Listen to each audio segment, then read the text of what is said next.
Nous savons que diviser par un nombre, c'est multiplier par l'inverse de ce nombre. Dans cette vidéo, nous allons travailler avec des nombres qui sont eux-mêmes des écritures fractionnaires. Donc on va voir cet exemple-là, puis celui-ci. Donc on utilise bien que un nombre qui est en noir là, A sur B, divisé par un autre nombre, eh bien c'est mon nombre de départ multiplié par l'inverse de celui-ci qui s'écrit D sur C. Donc un exemple avec des nombres, j'ai moins 5 tiers divisé par moins 7 demi. Donc toujours dans un premier temps s'occuper des signes. Donc moins 5 tiers est un nombre négatif, moins 7 demi est un nombre négatif. Un négatif divisé par un négatif, ça me donnera un positif. Donc je peux enlever le signe et me dire que finalement ce qu'il me reste à faire, c'est la division des distances à 0.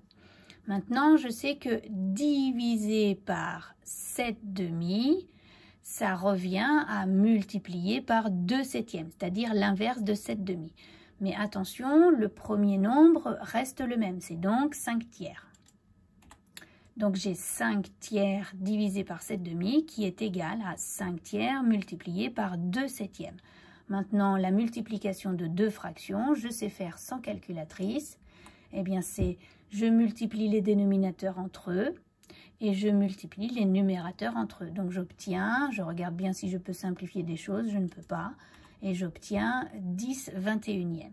Je prends ma calculatrice, je contrôle et l'écran me donne bien le résultat trouvé juste avant. Un autre exemple, si j'ai 2/5 divisé par moins 11 tiers. Toujours la même chose, dans un premier temps, je vais gérer les signes. 2/5 est positif, moins 11 tiers est négatif. Un positif divisé par un négatif, ça me donnera un négatif. Je vais donc avoir ce signe moins que je vais conserver jusqu'au bout de mon calcul.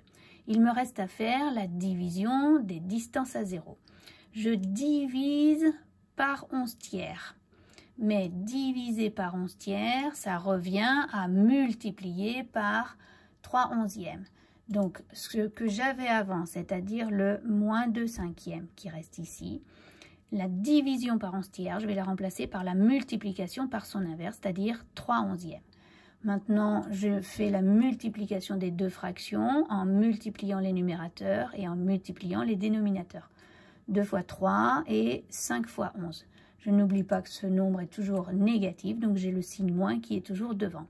J'obtiens 6/55e et si je prends la calculatrice, mon écran me redonne bien ce résultat. Donc voilà, on retiendra bien qu'on gère les signes en premier et puis qu'on inverse le nombre par lequel on divise, mais pas les deux nombres. Donc le premier 2/5e, là, il reste toujours là. C'est bien parce qu'on a divisé par 11 tiers qu'on multiplie par 3/11e. Voilà.